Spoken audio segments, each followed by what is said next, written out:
Welcome to the series of CSS. Hi, my name is Iman.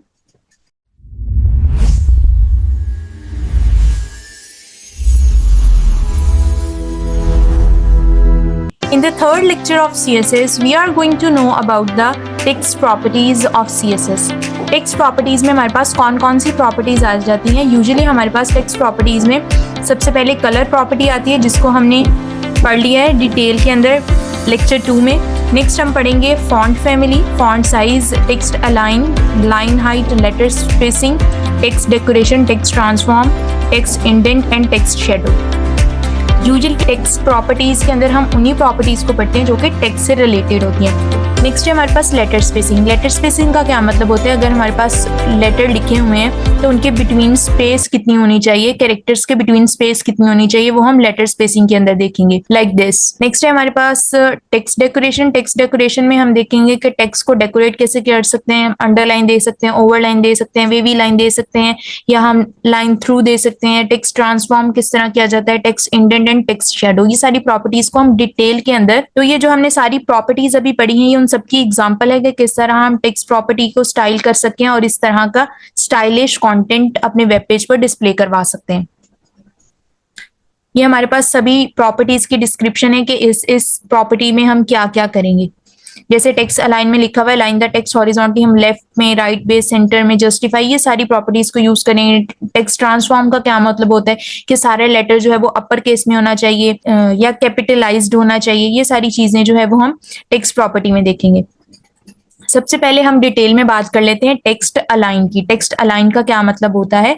अभी मैंने आपको बताया कि टेक्स्ट अलाइन का मतलब होता है कि हमें अगर कोई भी अपना कंटेंट है वो सेंटर में चाहिए पेज के। फॉर एग्जांपल ये मेरे पास पेज है, उसके सेंटर में चाहिए या लेफ्ट में चाहिए या राइट में चाहिए, कहाँ पर चाहिए, वो हम टेक्स्ट अलाइन के थ्रू जो है उसको देखेंगे, डिटेल में डिस्कस करेंगे। तो इसको हम अपने VS कोड के अंदर किस तरह यूज करेंगे उसको डिटेल के अंदर देख लेते हैं। तो ये मेरे पास VS कोड के अंदर मैंने फाइल क्रिएट की है index.html के नाम से, और हमारे पास स्टाइल भी हो चुका है style.css। इसके अंदर मैंने कॉन्टेंट ऐड कर लिया ऑटोमेटिकली। तो ये किस तरह विजुअलाइज होगा, ये मेरे पास टेक्स्ट है जिसको मैंने थोड़ा बोल्ड तरीके से थोड़ा सा स्टाइल दिया हुआ है, लेकिन जो अभी हम टेक्स्ट प्रॉपर्टीज को पढ़ेंगे वो इसके अंदर इंप्लीमेंट करके देखेंगे किस तरह इंप्लीमेंट होगा। तो मैं चाहती हूँ कि इनऑर्गेनिक केमिस्ट्री जो मेरी H2 हेडिंग है ये सेंटर में अलाइन होनी चाहिए। तो इसको हम सेंटर में अलाइन करते हैं H2 हेडिंग को style.css में। H2 के ऊपर मैंने कुछ कलर्स इंप्लीमेंट किए हुए हैं स्टाइल। तो यहाँ पर हम टेक्स्ट अलाइन का भी प्रॉपर्टी ऐड कर लेते हैं। टेक्स्ट अलाइन मुझे कहाँ पर चाहिए? सेंटर में। तो इसको सेव करते हैं एंड व्यू करते हैं, Ctrl+R रिफ्रेश। तो अब देखिए मेरे पास सेंटर में अलाइन हो गई है। सिमिलरली अगर मुझे अपने सारे H3 हेडिंग्स को सेंटर में अलाइन करना है तो यहाँ पर हम सेंटर में अलाइन कर सकते हैं। कंट्रोल इसको कॉपी करते हैं, इसी को पेस्ट यहाँ पर कर देते हैं, सेव करते हैं एंड व्यू करते हैं। तो अब मेरे पास सारी जो हेडिंग्स हैं वो सेंटर में अलाइन हो चुकी हैं, आप देख सकते हैं। लेकिन सिमिलरली अगर मैं चाहती हूँ कि यही टेक्स्ट जो है वो मेरा लेफ्ट साइड की बजाय, सेंटर की बजाय राइट साइड पे आना चाहिए, तो हम यहाँ से इसकी वैल्यू जो है वो डिफरेंट कर सकते हैं। सेंटर की बजाय हम यहाँ पे लेफ्ट कर दें तो लेफ्ट में अलाइन हो जाएगा। अगर मैं यहाँ पर राइट कर दूं Ctrl+S एंड Ctrl+R, तो अब मेरे पास जो है H2 हेडिंग राइट साइड पे अपीयर हो गई है। सिमिलरली हम यहाँ पर बाकी हेडिंग्स के अंदर भी इसको अलाइन करके राइट साइड पे कर सकते हैं। लेकिन इसमें एक और चीज देखने वाली है, ये जो बैकग्राउंड में मैंने कलर दिया हुआ है पर्पल कलर, ये इसलिए दिया हुआ है कि इसका एक मकसद है बताने का। एक तो हम स्टाइलिंग के लिए भी इसको यूज करते हैं, बट अभी फिलहाल मैंने इसको इसलिए अलाइन किया हुआ है। आप देख सकते हैं कि हेडिंग्स हमारे पास ब्लॉक एलिमेंट्स होते हैं, इसने पूरी की पूरी ऑक्यूपाई, जितनी भी विड्थ थी उसको ऑक्यूपाई किया हुआ है। तो ये पर्पल कलर पूरी की पूरी स्क्रीन के ऊपर अपीयर हो रहा है आपके पास, लेकिन ये 100% विड्थ है हमारे पास इस हेडिंग की। 100% विथ थी, तो इसका मतलब है कि ये पूरी की पूरी 100% लाइन जो है वो इसी हेडिंग की है। हेडिंग का मतलब है कि अगर मुझे इस हेडिंग को पूरी की पूरी, अगर मुझे इसी हेडिंग को सेंटर में अलाइन करवाना है, लेफ्ट पे अलाइन करवाना है या राइट में अलाइन करवाना है, तो उसके लिए फुल ऑक्यूपाई उसके पास विड्थ है, वो कहीं पर भी। अब मैंने राइट पे किया तो राइट पे हो गई, सेंटर में किया तो सेंटर में, एंड लेफ्ट पे करूंगी तो लेफ्ट पे अलाइन हो जाएगी। लेकिन अगर इसी हेडिंग के पास ऑक्यूपाई सिर्फ 50% विथ हो तो उसका सेंटर ये नहीं होगा। तो इसको मैं इंप्लीमेंट करके बताती हूँ कि इसका क्या कहने का मतलब है। कि अगर हम यहाँ पर इसकी विथ को अलाइन करें, विथ अगर मैं यहाँ इसकी विड्थ कर दूं 50%, इसको सेव करते हैं और व्यू करते हैं, रिफ्रेश। तो अब आप देख सकते हैं कि जो है पर्पल कलर पहले पूरी लाइन में अलाइन हो रहा था, अब वो क्या हो गया, सेंटर तक अलाइन हो गया। मींस दैट पहले 100% विथ ऑक्यूपाई थी, लेकिन अब कितनी ऑक्यूपाई है, 50%। तो अब इस विथ के हिसाब से इसका जो राइट वो ये बनता है। अब आप देख सकते हैं टेक्स्ट अलाइनमेंट अभी भी राइट में ही दी हुई है। इट्स मीन कि इस हिसाब से 50% विथ के हिसाब से इसका ये राइट बनता है। और अगर मैं यहाँ पर सेंटर करूं तो इसका सेंटर क्या बनेगा, कंट्रोल एस, कंट्रोल आर। तो अब इस हिसाब से 50% विथ के हिसाब से ये सेंटर बन रहा है, बट ये नीचे वाली जो हेडिंग है इसके हिसाब से सेंटर ये बन रहा है, क्योंकि इसकी विथ 100% ऑक्यूपाई है और इस वाली हेडिंग की हमारे पास हेडिंग 50% ऑक्यूपाई है। तो इट डजेंट मीन कि हमारे पास ये पूरी की पूरी अलाइनमेंट हम इसको सेंटर ये होगा, सेंटर हमेशा ये दरमियान वाला यहाँ पर होगा, ये नहीं होगा। ये विथ के अकॉर्डिंग होता है कि विथ हमने कितनी रखी है, उस हिसाब से सेंटर राइट एंड लेफ्ट हमारे पास होता है। होप सो यू अंडरस्टैंड कि मैं क्या कहना चाह रही हूँ, कि यहाँ पर जो है सेंटर वो क्या होता है, विथ के हिसाब से होता है। 100% विथ होगी तो ये सेंटर होगा, 50% विथ होगी तो ये सेंटर होगा। सिमिलरली हम विथ को चेंज करते जाएंगे, तो उस हिसाब से अगर मैं यहाँ 50 के बजाय 75 विथ अलाइन कर दूं और इसको सेव करते हैं और रिफ्रेश करते हैं, तो अब आप देख सकते हैं 75% के हिसाब से ये सेंटर बन रहा है, लेकिन 100% के हिसाब से ये सेंटर बन रहा है। जब अभी हम CSS का लेटेस्ट वर्जन यूज कर रहे हैं, वो है हमारे पास CSS 3, बट जो प्रीवियस वर्जन थे उसके अंदर हमारे पास टेक्स्ट अलाइनमेंट सिर्फ लेफ्ट, राइट और सेंटर का ही ऑप्शन था। लेकिन अब हमारे पास CSS का जो वर्जन है वो अपडेट हो गया है, तो अब हमारे पास CSS लेफ्ट के साथ साथ स्टार्ट का ऑप्शन भी आ गया है, CSS राइट के साथ एंड का ऑप्शन भी आ गया है। मीन्स दैट अगर हम लेफ्ट लिखेंगे तो भी वही मतलब होगा, स्टार्ट लिखेंगे तो भी वही मतलब होगा। टेक्स्ट अलाइन अगर हमें लेफ्ट में करना है तो लेफ्ट लिख के हमारे पास वो टेक्स्ट लेफ्ट में अपीयर हो जाएगा, लेकिन लेफ्ट के बजाय अगर हम स्टार्ट लिखेंगे तब भी लेफ्ट में अलाइन होगा। टेक्स्ट अलाइन अगर हम राइट में करना चाहते हैं तो राइट में अपीयर होगा, एंड लिखना चाहते हैं तो एंड में ही अपीयर होगा। हम इसको एक बार करके देखते हैं। अगर मैं यहाँ सेंटर की बजाय, और यहाँ पर हम इसकी 100% विथ करते हैं, सेंटर की बजाय अगर हम यहाँ पर लेफ्ट करते हैं, कंट्रोल एस करते हैं और व्यू करते हैं, अब आप देख सकते हैं लेफ्ट में अपीयर हो रही है। लेकिन अगर मैं लेफ्ट के बजाय यहाँ पर स्टार्ट लिखूं, कंट्रोल एस, रिफ्रेश, तो अब भी मेरे पास वेब पेज के ऊपर कुछ भी चेंज नहीं है। वो वहीं पर ही है टेक्स्ट जो कि मेरे पास लेफ्ट में अपीयर हो रहा था, सेम स्टार्ट में भी वहीं पर अपीयर हो रहा है। सिमिलरली अगर मुझे राइट में अपीयर करवाना है तो हम यहाँ पर राइट लिखेंगे, control s and view r, तो अब मेरे पास यहाँ पर टेक्स्ट राइट में अपीयर हो रहा है। राइट की बजाय अगर मैं यहाँ पर एंड लिखूंगी, सेम रिजल्ट्स आएंगे हमारे पास। तो अभी मेरे पास राइट में ही है। बट कुछ लैंग्वेजेस होती हैं जिसके अकॉर्डिंग ये हम लेफ्ट और राइट लिखते हैं, like in the context of RTL languages. RTL languages का क्या मतलब होता है, RTL लैंग्वेजेस का मतलब होता है right to left languages. Means that जो स्टार्ट राइट से हो रही हो और एंड लेफ्ट पे हो रही होती है, उन लैंग्वेजेस को हम RTL लैंग्वेजेस कहते हैं। लाइक उर्दू, अरेबिक्स, ये सारी लैंग्वेजेस होती हैं जो राइट से स्टार्ट होती हैं और लेफ्ट पर एंड होती हैं। refers to the right side of the container and end refers to the left side of the container, means that right उनका क्या है यहाँ पर है और start, और left क्या है उनका end है। but in the context of the LTR languages, LTR means left to right, जो लेफ्ट से स्टार्ट होती हैं और राइट पर एंड होती हैं, लाइक इंग्लिश लैंग्वेजेस होती हैं, फ्रेंच लैंग्वेजेस होती हैं, चाइनीज लैंग्वेजेस होती हैं। ये सारी लैंग्वेजेस राइट से स्टार्ट होती हैं और लेफ्ट पर क्या होती है, एंड होती हैं। तो उनके लिए हम ये वाली प्रॉपर्टी यूज करते हैं, कौन सी, text align left property and text align end property. हम इसको चलकर एक बार डिफरेंट लैंग्वेज के अंदर यूज करके देख लेते हैं। तो यहाँ पर H5 हेडिंग मैंने यूज किया, जिसके अंदर मैंने कंटेंट ऐड किया हुआ है, जिंदगी एक खूबसूरत सफर है, हर लम्हा एक नई कहानी सुनाता है। ये एक उर्दू का हमारे पास सेंटेंस है। इसको अगर हम रिफ्रेश करें तो ये हमारे पास यहाँ पर अपीयर हो रहा है। लेकिन हमने अभी पढ़ा कि उर्दू लैंग्वेज हमारे पास R2L लैंग्वेज है, मींस दैट वो राइट से स्टार्ट होती है और लेफ्ट पर एंड हो रही है, बट ये हमारे पास लेफ्ट साइड पे अपीयर हो रही है। तो इस टेक्स्ट को हम अलाइन करते हैं, तो किस तरह अलाइन करेंगे, अभी हमने प्रॉपर्टी पढ़ी टेक्स्ट अलाइन प्रॉपर्टी। तो ये हमारे पास किस हेडिंग में दी हुई है, H5 हेडिंग में। हम इसको यहाँ पर सिलेक्टेड यूज करते हैं, H5 curly braces, enter, text align. यहाँ पर हम यूज करेंगे एंड का word, control s and refresh. तो अब आप देख सकते हैं कि ये एंड लिखने से मेरे पास ये वाली जो उर्दू सेंटेंस है वो राइट साइड पे अपीयर हो गया। तो ये इसका स्टार्ट है, राइट एंड लेफ्ट इसका क्या है, एंड है। तो टेक्स्ट प्रॉपर्टीज में हमने text align, left, right and centre तो पढ़ लिया, लेकिन जस्टिफाई नहीं अभी पढ़ा। तो जस्टिफाई को हम किस तरह प्रैक्टिकली यूज करेंगे, हम उसको देख लेते हैं एक बार। अभी तक मेरे पास पैराग्राफ हेडिंग क्या है, अभी तक ये ऐसे ही डिस्प्ले हो रही है। इसके अंदर अगर हम टेक्स्ट अलाइन जस्टिफाई भी करेंगे, बहुत थोड़ा सा टेक्स्ट एंटर किया है हमने यहाँ पर, लेकिन अगर ज्यादा सारा हमारे पास यहाँ पर कंटेंट ऐड हो तो उसके अंदर हमारे पास विजिबल होता है कि जो भी हमने टेक्स्ट अलाइन जस्टिफाई अगर सेट किया है तो विजिबल हो। लेकिन इसके लिए हमारे पास अभी इतना विजिबल नहीं होगा क्योंकि कंटेंट बहुत थोड़ा है। इसके लिए हम सबसे पहले इसकी विड्थ अलाइन करेंगे, देन हम उसके ऊपर टेक्स्ट अलाइन करेंगे। पहले इसकी विड्थ अलाइन कर लेते हैं। यहाँ पे पैराग्राफ टैग सिलेक्टेड यूज करते हैं, कर्ली ब्रेसेस, विथ अलाइन करते हैं, इसकी सिलेक्ट करते हैं विथ। अगर मैं यहाँ पर 25% इसकी विथ अलाइन कर रही हूँ, सेव करते हैं। तब आप देख सकते हैं कि पैराग्राफ का कंटेंट इस तरह अपीयर हो रहा है।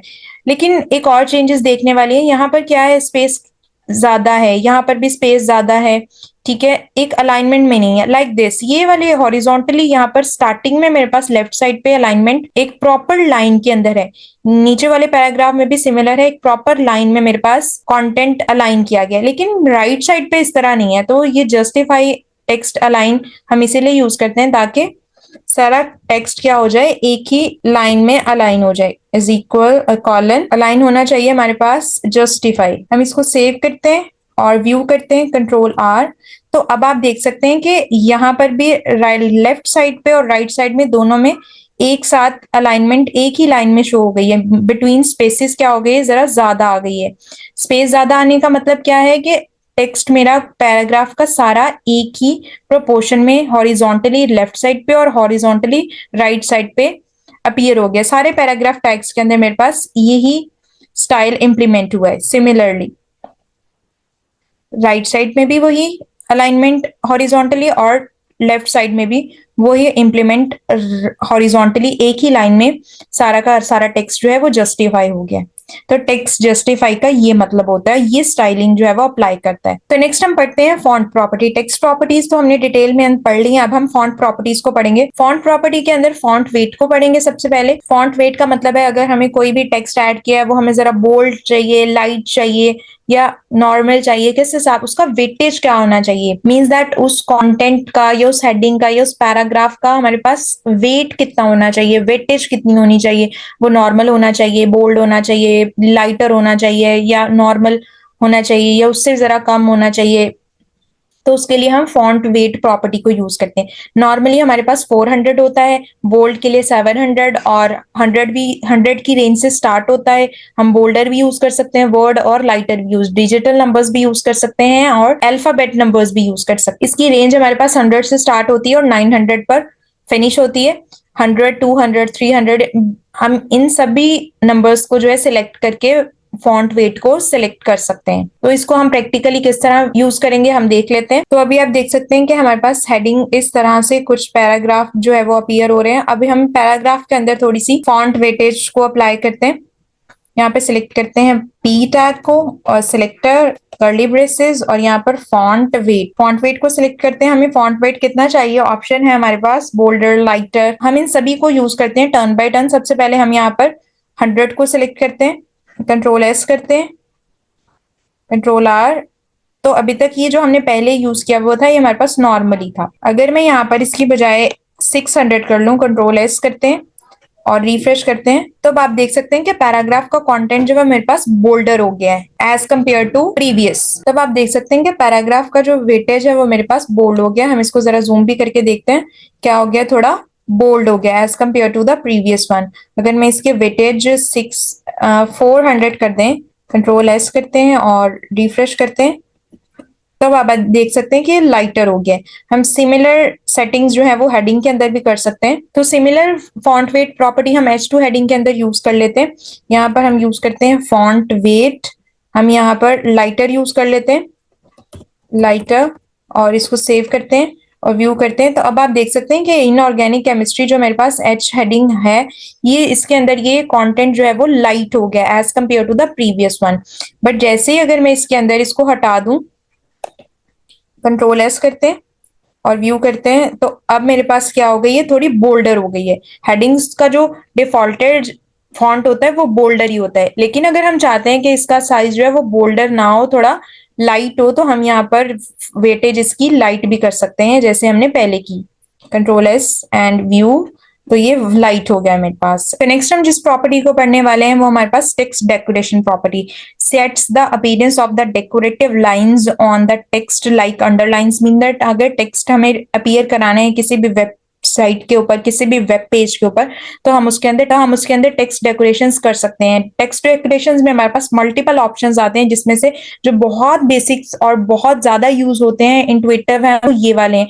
टेक्स्ट डेकोरेशन के अंदर क्या क्या आता है, हम अंडरलाइन कर सकते हैं, ओवरलाइन कर सकते हैं, लाइन थ्रू कर सकते हैं, कलर चेंज कर सकते हैं। टेक्स्ट डेकोरेशन अगर हमने कोई लाइन दी है तो उसके अंदर हम उस लाइन को ब्लैक की बजाय पर्पल, रेड, ब्लू, जो भी अपनी मर्जी से कलर देना चाहते हैं वो दे सकते हैं। Text decoration style means that मुझे सिंपली लाइन नहीं चाहिए, मुझे डॉटेड लाइन चाहिए, मुझे वेवी लाइन चाहिए, तो हम टेक्स्ट डेकोरेशन स्टाइल भी कर सकते हैं। टेक्स्ट डेकोरेशन में अगर मुझे रेड लाइन चाहिए, ओवर लाइन चाहिए, रेड कलर चाहिए, डॉटेड चाहिए, तो इन मल्टीपल प्रॉपर्टीज को एक साथ भी यूज कर सकते हैं। किस तरह हम इंप्लीमेंट करते हैं वो देख लेते हैं। अभी हमारे पास हमारा वेब पेज जो है वो इस तरह अपीयर हो रहा है, लेकिन मुझे यहाँ से इसका बैकग्राउंड जो है वो रिमूव करना पड़ेगा ताकि हमारे पास लाइंस टेक्स्ट डेकोरेशन जो है वो अपीयर हो सके, अंडरलाइन, ओवरलाइन, सारी चीजें व्यू हो सके।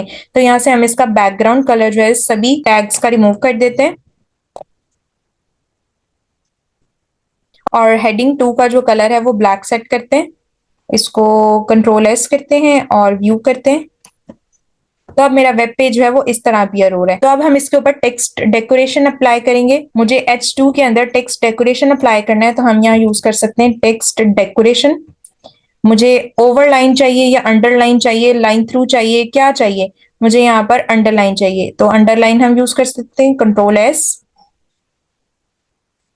रिफ्रेश, तो अब आप देख सकते हैं यहाँ पर अंडरलाइन मेरे पास अपीयर हो गया। सिमिलरली हम यहाँ पर ओवरलाइन भी यूज कर सकते हैं। अंडरलाइन के बजाय अगर हमें ओवरलाइन करना है, मीन्स दैट टेक्स्ट के ऊपर लाइन शो होनी चाहिए। Control s and view, control r, refresh करते हैं, तो अब अंडरलाइन के बजाय मेरे पास ओवरलाइन में जो है वो लाइन अपीयर हो रही है यहाँ पर। सिमिलरली हम इसके ऊपर लाइन थ्रू भी कर सकते हैं, मीन्स दैट टेक्स्ट के ऊपर कट लग जाए, उसको हम लाइन थ्रू कहते हैं। लाइक दिस, कि अगर मुझे कोई चीज काटनी है तो उसके लिए हम लाइन थ्रू को यूज कर सकते हैं टेक्स्ट डेकोरेशन के लिए। लेकिन अगर मैं चाहती हूँ कि यहाँ पर ओवरलाइन जो है वो मेरे पास ब्लैक कलर में अपीयर नहीं हो, किसी और डिफरेंट कलर में अपीयर हो, रेड कलर में अपीयर हो, तो हम इसको रेड कलर, डिफरेंट कलर्स भी दे सकते हैं। मैं यहाँ पर लिखती हूँ red, control s and view, refresh, तो अब आप देख सकते हैं कि ब्लैक की बजाय रेड कलर आ गया है। तो हम यहाँ पर रेड कलर भी दे सकते हैं और सिंगल लाइन भी दे सकते हैं, ओवरलाइन भी दे सकते हैं और अंडरलाइन भी दे सकते हैं। यहाँ पर अगर मुझे रेड की बजाय कोई और कलर देना है तो हम ब्लू कलर भी दे सकते हैं, ब्लू ओवरलाइन या अंडरलाइन। हम यहाँ पर ब्लू अंडरलाइन कर लेते हैं, कंट्रोल एस करते हैं और व्यू करते हैं। अब आप देख सकते हैं ब्लू कलर में अंडरलाइन जो है वो मेरे पास अपीयर हो गया। अब हमने टेक्स्ट डेकोरेशन को भी पढ़ना है, हम टेक्स्ट डेकोरेशन को भी डिटेल में यहाँ से एक्सप्लोर करते हैं।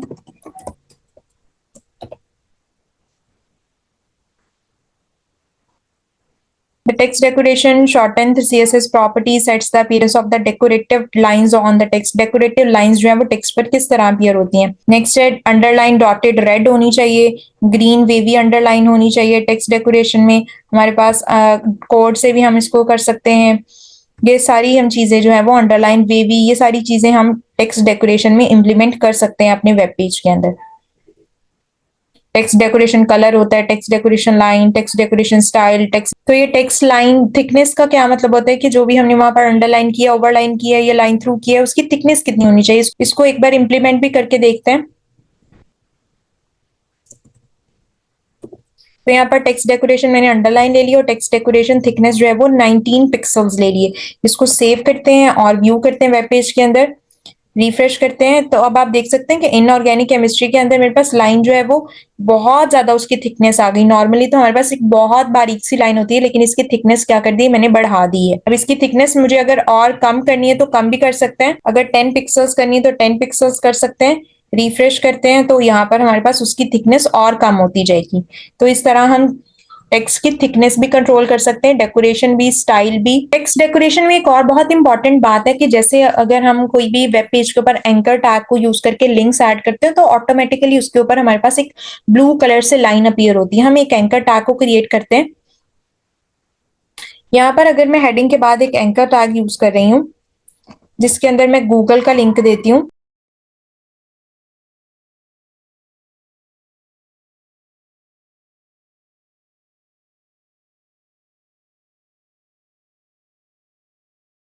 इसको रिफ्रेश करते हैं तो हमारे पास क्या होता है, एक गूगल का जो एंकर टैग की मदद से लिंक जो है वो क्रिएट हो गया है। लेकिन अब आप देख सकते हैं कि यहाँ पर जो है वो बहुत एक ऑटोमेटिकली ब्लू लाइन अंडरलाइन जो है यहाँ पर अपीयर हो रही है। लेकिन अगर मैं चाहती हूँ कि ये लाइन मुझे ना शो करवानी पड़े तो इसके लिए भी हम टेक्स्ट डेकोरेशन को यूज करते हैं। किस तरह यूज करेंगे, यहाँ पर हम सिलेक्टर यूज कर लेते हैं एंकर टैग को और यहाँ पर हम यूज करेंगे टेक्स्ट डेकोरेशन को। और टेक्स्ट डेकोरेशन की प्रॉपर्टी की जो वैल्यू हम रखेंगे वो होगी नन। नन भी हमारे पास एक प्रॉपर्टी होती है। इसको सेव करते हैं और रिफ्रेश करते हैं तो अब आप देख सकते हैं एंकर टैग के ऊपर ऑटोमेटिकली अंडरलाइन जो थी वो रिमूव हो गई है। तो टेक्स्ट डेकोरेशन से अगर हम लाइन ऐड कर सकते हैं तो लाइंस को रिमूव भी कर सकते हैं। तो टेक्स्ट डेकोरेशन भी हमने कंप्लीटली जो है वो पढ़ लिया कि इसके अंदर हम क्या क्या प्रॉपर्टीज को यूज करके टेक्स्ट को डेकोरेट कर सकते हैं। नेक्स्ट हमारे पास line height controls the height of the lines of the text. Means that line की हाइट नॉर्मली कितनी होनी चाहिए, उसका कितनी हाइट, दो लाइंस अगर हमने लिखी हुई है तो उन दोनों लाइंस के बिटवीन की जो हाइट है वो हमारे पास कितनी होनी चाहिए। मींस दैट अगर हमारे पास एक लाइन दी हुई है और दूसरी लाइन दी हुई है तो इन दोनों लाइंस के बिटवीन का जो स्पेस है वो कितना गैप कितना होना चाहिए, लाइन हाइट कितनी होनी चाहिए, वो हम लाइन हाइट के थ्रू कंट्रोल करते हैं। यहाँ पर एक और चीज लिखी हुई है, line height is equal to normal. जो भी हम लाइन हाइट लिखते हैं, पैराग्राफ लिखते हैं, हेडिंग लिखते हैं तो उसका नॉर्मली जो है हमारे पास हाइट होती है। लेकिन लाइन हाइट अगर हमें इंक्रीज करनी है, डिक्रीज करनी है तो वो 2.5, अगर हमें ज्यादा करनी है तो 2.5। 2.5 कहने का क्या मतलब है, जितनी हमने नॉर्मल ली है उसका मल्टीपल होता है 2.5। मीन्स दैट अगर मैं 2.5 ले रही हूँ तो वो मल्टीपल है नॉर्मल का। इसी तरह अगर मैं 1.5 ले रही हूँ तो वो मल्टीपल होगा नॉर्मल का। इसी तरह अगर मैं यहाँ पर 2 ले रही हूँ वो मल्टीपल होगा नॉर्मल का। जितना नॉर्मल होगा उसका मल्टीपल लेते ही जाएंगे, उतनी लाइन हाइट क्या होगी, इंक्रीज होती जाएगी, इंक्रीज होती जाएगी या फिर डिक्रीज होती जाएगी। या लाइन हाइट बहुत ज्यादा होगी या लाइन हाइट बहुत कम होगी, वो हम लाइन हाइट के थ्रू जो है उसको कंट्रोल करेंगे। हम इसको VS कोड के अंदर इंप्लीमेंट करके देखते हैं किस तरह लाइन हाइट जो है वो हमारे पास इंप्लीमेंट होगा। अभी फिलहाल जो हमारा वेब पेज है वो कुछ इस तरह से अपीयर हो रहा है। इसमें लाइन हाइट अभी नॉर्मली हमारे पास अपीयर हो रही है। लेकिन अगर मैं चाहती हूँ इस पैराग्राफ के बिटवीन जो लाइन हाइट है वो बहुत ज्यादा अपीयर हो तो हम इंक्रीज करना चाहते हैं तो हम इसको इंक्रीज कर सकते हैं। इसको रिमूव करते हैं और यहाँ पर लाइन हाइट का जो है वो यूज करते हैं। लाइन हाइट नॉर्मल जो होती है वो हमारे पास है, लेकिन अगर मैं यहाँ पर 1.5 कर दूं, इसको सेव करते हैं और व्यू करते हैं, रिफ्रेश, तब आप देख सकते हैं कि लाइन जो है वो इंक्रीज हो गई है। लाइन की दोनों लाइंस के पैराग्राफ में जो हाइट है वो इंक्रीज हो गई है। सिमिलरली अगर मैं यहाँ पर 2.5 कर दूं, Ctrl+S एंड रिफ्रेश, तो अब लाइन हाइट और ज्यादा इंक्रीज हो गई है। सिमिलरली अगर मैं यहाँ पर 3.5 कर दूं, जैसे जैसे मैं यहाँ पर इंक्रीज करती जाऊंगी वैसे वैसे यहाँ पर वेब पेज के ऊपर लाइन हाइट भी जो है बहुत ज्यादा इंक्रीज होती जाएगी। हम इंक्रीज की बजाय डिक्रीज भी कर सकते हैं। यहाँ पर अगर मैं 0.5 कर दूं और इसको सेव कर दूं, रिफ्रेश करूं, तो अब आप देख सकते हैं कि लाइंस जो है वो आपस में इतनी स्पेस कम हो गई है, लाइंस की इतनी ज्यादा हाइट कम हो गई है कि वो दोनों लाइंस आपस में मर्ज हो गई है और टेक्स्ट जो है वो मेरे पास अब इतना रीडेबल नहीं है, प्रोमिनेंट नहीं हो रही। तो यहाँ से हम लाइन हाइट में इसकी लाइन की हाइट जो है वो कंट्रोल कर सकते हैं। तो नेक्स्ट हम पढ़ते हैं लेटर स्पेसिंग, कि लेटर्स के बिटवीन स्पेसिंग कैसी होनी चाहिए। लेटर स्पेसिंग का मतलब क्या होता है, controls the letter horizontally spacing between characters. Means that अगर हमारे पास A लेटर है, B लेटर है और या C लेटर है, उनके बिटवीन स्पेस कितनी होनी चाहिए। ये A है मेरे पास, ये B लिखा हुआ है और ये C, इनके बिटवीन स्पेस क्या हो गई है, इंक्रीज हो गई है। तो इस स्पेसिंग को भी इंक्रीज करके हम किस तरह लेटर्स का जो डेकोरेशन है वो स्टाइल अप्लाई कर सकते हैं वेब पेजेस के ऊपर, हम उसको एक बार देख लेते हैं। अभी मेरे पास वेब पेज जो है वो इस तरह अपीयर हो रहा है। मैं चाहती हूँ कि मेरे पास ये जो हेडिंग है, सारी हेडिंग्स, इनके बिटवीन स्पेस जो है वो इंक्रीज हो जाए, लेटर स्पेसिंग इंक्रीज हो जाए। तो मैं इसको H3 हेडिंग है, इसके अंदर हम यूज करते हैं लेटर स्पेसिंग हमारे पास कितनी होनी चाहिए, हम यहाँ पर अगर मैं तो लेटर स्पेसिंग का जो हम यूज करते हैं वो होती है हमारे पास 2 पिक्सल्स, हम यूनिट पिक्सल्स यूज करते हैं। कंट्रोल एस, यूनिट्स को हम डिटेल में आगे जाके पढ़ेंगे। रिफ्रेश करें तो आप देख सकते हैं यहाँ पर स्पेसिंग क्या हो गई, मेरे पास इंक्रीज हो गई है। सिमिलरली अगर मैं यहाँ पर 2 पिक्सल्स की बजाय अगर यहाँ पर 6 पिक्सल्स कर दूं और इसको सेव करूं और व्यू करूं, रिफ्रेश करते हैं तो अब यहाँ पर स्पेसिंग और ज्यादा हो गई है। सिमिलरली अगर हम यहाँ पर H2 हेडिंग के अंदर यूज करना चाहते हैं तो कर सकते हैं। H2 हेडिंग के अंदर इंप्लीमेंट करते हैं, पेस्ट करते हैं और इसको सेव करके रिफ्रेश करते हैं। तो आप देख सकते हैं यहाँ पर भी मेरे पास H2 हेडिंग के अंदर लेटर स्पेसिंग बहुत ज्यादा हो गई है। ये यूजुअली लेटर स्पेसिंग जो होती है लोगोस को क्रिएट करते वक्त जब हम लेटर्स के बिटवीन स्पेस देना चाहते हैं तो तब भी यूज की जाती है। फिर नेक्स्ट हम बात करते हैं यूनिट्स की, font size units. Font size units हम काफी यूज किए हैं, हमने परसेंटेज भी यूज किया है, सेंटीमीटर्स भी यूज किए हैं, पिक्सल्स भी हमने यूज किए हैं। सबसे पहले है एब्सोलूट। जिस तरह हमारे पास डिस्टेंस को मेजर करने के लिए डिफरेंट यूनिट्स होते हैं, सेंटीमीटर होता है, मिलीमीटर होता है, किलोमीटर होता है कि हमने इतना किलोमीटर जो है वो डिस्टेंस कवर किया। इसी तरह हमारे पास फॉन्ट साइज के लिए भी कुछ यूनिट्स डिस्क्राइब किए गए। 2 टाइप के यूनिट्स होते हैं, एक एब्सोलूट यूनिट होता है जिसके अंदर हमारे पास सबसे पहला है पिक्सल्स है, पॉइंट्स हैं, पिकाज है, सेंटीमीटर है, मिलीमीटर है एंड इंचेस है। कुछ ऐसी लाइव वेबसाइट्स होती हैं जिसके अंदर मिनिमम जो है वो ये वाले हमारे पास यूनिट्स दिए होते हैं, बट मोस्टली जिसको हम यूज करते हैं वो हमारे पास होता है पिक्सल्स। पिक्सल्स को हम डिटेल में पढ़ते हैं कि किस तरह हमारे पास पिक्सल्स को व्यू होगा, उससे पहले हम सारे यूनिट्स को एक बार। नेक्स्ट हमारे पास रिलेटिव यूनिट्स। रिलेटिव्स में हमारे पास परसेंटेज आ जाता है, ईएम आ जाता है, रिलेटिव ईएम आ जाता है, सीएच आ जाता है, व्यू पॉइंट हाइट आ जाता है, व्यू पॉइंट विड्थ आ जाता है एंड मेनी मोर इस तरह के और बहुत सारे हमारे पास व्यू पॉइंट मिनिमम आ जाता है, व्यू पॉइंट मैक्सिमम आ जाते हैं। इसी तरह रिलेटिव का क्या मतलब होता है, एब्सोल्यूट का क्या मतलब। एब्सोल्यूट होते हैं जो फिक्स्ड होते हैं, मींस दैट अगर हम लाहौर में है या कराची में है तो 5 किलोमीटर लाहौर में भी उतना ही डिस्टेंस होगा और कराची में भी 5 किलोमीटर उतना ही, all over the world 5 kilometre same ही होगा। मींस दैट अगर इतनी डिस्टेंस है हमारे पास तो उस डिस्टेंस का हम क्या यूनिट लेंगे, 5 किलोमीटर लेंगे। डिस्टेंस इक्वल है तो किलोमीटर हिसाब से यूनिट भी सेम होगा। रिलेटिव का मतलब क्या होता है कि वो अपने पेरेंट के रिलेशन में है। अगर हमारे पास किसी भी पेरेंट टैग का हमने ये यूनिट डिफाइन किया है तो उसके रिलेटिव में जो नेक्स्ट हम यूज करेंगे टैग उसका या तो डबल होगा या सिंगल होगा या हाफ होगा। जैसे हमने लाइन हाइट में देखा, नॉर्मली हमारे पास जितना भी नॉर्मल होता है लेकिन जब हम उसको इंक्रीज करते हैं वो 2.5 डबल हो जाता है, नॉर्मल के डबल हो जाते हैं। नॉर्मल अगर 10 है तो उसका 2.5 करेंगे तो वो हमारे पास नॉर्मल का मल्टीपल हो। तो कुछ कन्वर्जन है हमारे पास दी हुई है कि 1 इंच जो है वो हमारे पास 96 पिक्सल्स के बराबर होती है। 96 पिक्सल्स मिलेंगी तो 1 इंच बनेगा। सिमिलरली 72 पॉइंट्स मिलेंगे तो 1 इंच बनेगा। 12 पॉइंट्स मिलेंगे तो 1 पिकाज मिलेगा। ये कुछ कन्वर्जन्स हैं कि बहुत छोटी छोटी जो पॉइंट्स हैं जब वो बहुत सारे मिलेंगे तो 1 यूनिट इंच का बनेगा। 96 पिक्सल, 72 पॉइंट्स, 1 इंचेस, 1 पिकाज, 12 पॉइंट्स। ये कुछ कन्वर्जन्स है जिसको हम डिटेल में देखेंगे। जो सबसे ज्यादा यूज होने वाला एब्सोल्यूट यूनिट है वो हमारे पास पिक्सल्स होता है। मोस्टली वेबसाइट के अंदर हमारे पास सेंटीमीटर, मिलीमीटर और इंचेस को भी यूज किया जाता है, बट मोस्टली हम जो पिक्सल्स को ही यूज करते हैं एब्सोल्यूट यूनिट के तौर पे। इसमें हमारे पास क्या है, 96 पिक्सल्स बनेंगे और 1 इंच बनेगा। मींस दैट हमारी कंप्यूटर स्क्रीन है उसके अंदर 96 पिक्सल्स मिलेंगे तो 1 इंच बनेगा। बहुत छोटा सा हिस्सा हमारी स्क्रीन का क्या होता है, 1 पिक्सल्स होता है।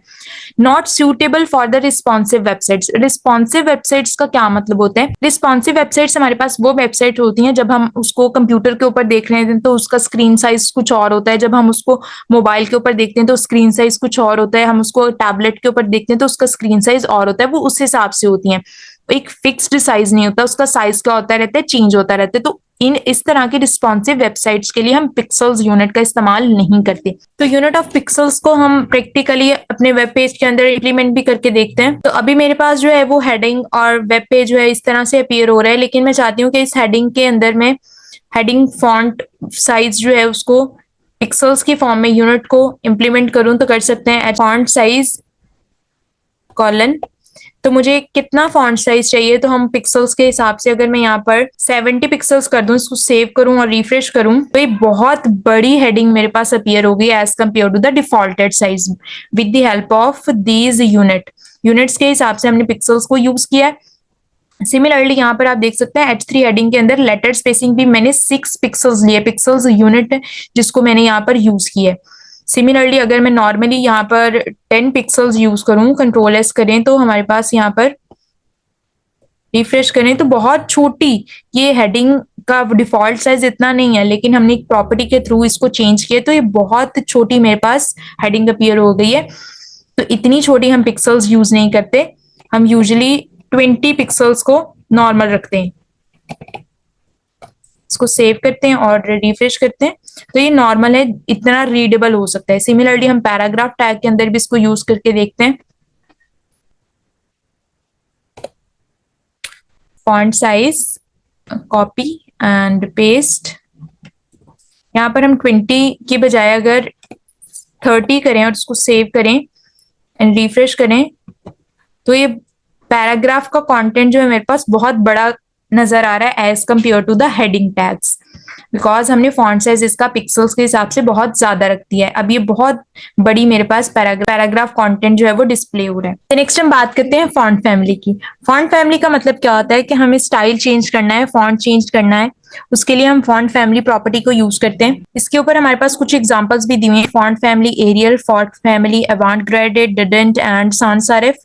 मींस दैट अगर हमें सिंगल फॉन्ट फैमिली यूज करनी है तो हम ये भी यूज कर सकते हैं, एक नाम भी लिख सकते हैं, लेकिन अगर हमें मल्टीपल यूज करनी है तो हम उसके अंदर डिफरेंट यूज करेंगे। इस तरह नहीं होगा कि हमारा टेक्स्ट अपीयर नहीं होगा, हमारा टेक्स्ट अपीयर होगा, लेकिन अगर हमारे पास उस ब्राउजर के अंदर या उस एडिटर के अंदर वो वाला फॉन्ट अवेलेबल नहीं है तो उसके बैकअप में कोई और होना चाहिए। इसलिए हम लिस्ट बनाते हैं, डिफरेंट मल्टीपल फॉन्ट फैमिलीज को यूज करते हैं कि कोई ना कोई एक तो होगा जिसको हमारा VS कोड एडिटर या कोई भी कोड एडिटर जो है वो रिकॉग्नाइज करके उस तरह का कंटेंट हमारे वेब पेज के ऊपर अपीयर कर देगा। इसलिए हम multiple list of the font use करते हैं एक ही प्रॉपर्टी के अंदर। और हमारे पास सिर्फ एक फॉन्ट नहीं होता या फ्यू फॉन्ट्स नहीं होते, मल्टीपल फॉन्ट फैमिलीज होते हैं जिसको हम अपने वेब पेज के अंदर डिस्प्ले करवा सकते हैं। तो हम इसको एक बार व्यू कर लेते हैं। एक वेबसाइट होती है हमारे पास CSS फॉन्ट स्टैक। इस वेबसाइट के अंदर हमारे पास मल्टीपल फॉन्ट्स दिए हुए हैं जिनको यूज करके हम अपने कोड के अंदर इंप्लीमेंट करके वेब पेजेस के ऊपर डिस्प्ले करवा सकते हैं। फैमिलीज बनी हुई है, sans serif बनी हुई है, सिंपल सेरिफ बनी हुई है, नेक्स्ट है हमारे पास मोनोस्पेस्ड बनी हुई है, फैंटेसी बनी हुई है, इनके अंदर भी हमारे पास स्क्रिप्ट बनी हुई है। मल्टीपल फॉन्ट फैमिलीज दी हुई है, एरियल है, एरियल ब्लैक है, रोमन टाइम्स है, कैलिब्री है, गिल सैंस है। नेक्स्ट हमारे पास इम्पैक्ट दिया हुआ है। इसी तरह हमारे पास सिंपली सैफ में दिए हुए टाइम्स न्यू रोमन जो यूजुअली बेसिकली यूज होती है वेबसाइट्स। इसी तरह मोनोस्पेस में भी हमारे पास काफी फॉन्ट फैमिलीज दी हुई है, फैंटेसी में भी दी हुई है। हम इनको इंप्लीमेंट कर लेते हैं। पपायरस को हम एक बार कर लेते हैं। तो यहाँ हम H1 हेडिंग के अंदर फॉन्ट फैमिली को यूज करते हैं, पपायरस, कंट्रोल एस, रिफ्रेश करते हैं तो ये आप देख सकते हैं कि सारी हेडिंग्स जो हैं कि मेरे पास इसका फॉन्ट साइज थोड़ा ज्यादा है, इसको हम कम कर लेते हैं। यहाँ से हम इसको 40 पिक्सल्स करते हैं, सेव करते हैं, रिफ्रेश करते हैं तो आप देख सकते हैं कि मेरे पास H1 हेडिंग्स जो है वो उसका फॉन्ट फैमिली चेंज हो गया है। अब वो पपायरस फॉर्म में हमारे पास यहाँ पर अपीयर हो रहा है। सिमिलरली हम यहाँ पर और भी यूज कर सकते हैं। अगर यहाँ पे हमारे पास एक और ऑप्शन था इम्पैक्ट में, यहाँ पे sans serif में हमारे पास एक ऑप्शन है इम्पैक्ट में, हम इम्पैक्ट भी यूज कर सकते हैं। अगर हमारे पास नीचे वाली हेडिंग्स जो है उनको यूज करना है तो हम वहाँ पर इंप्लीमेंट कर सकते हैं। फॉर एग्जाम्पल H2 हेडिंग है, इसके अंदर मुझे चेंज करना है तो हम यहाँ पर कर सकते हैं फैमिली, फॉन्ट फैमिली, कौन सी इम्पैक्ट, कंट्रोल एस करते हैं, रिफ्रेश करते हैं, H2 हेडिंग जो है वो इम्पैक्ट फॉन्ट फैमिली में अपीयर हो रही है। सिमिलरली हम पैराग्राफ का भी फॉन्ट फैमिली चेंज कर सकते हैं।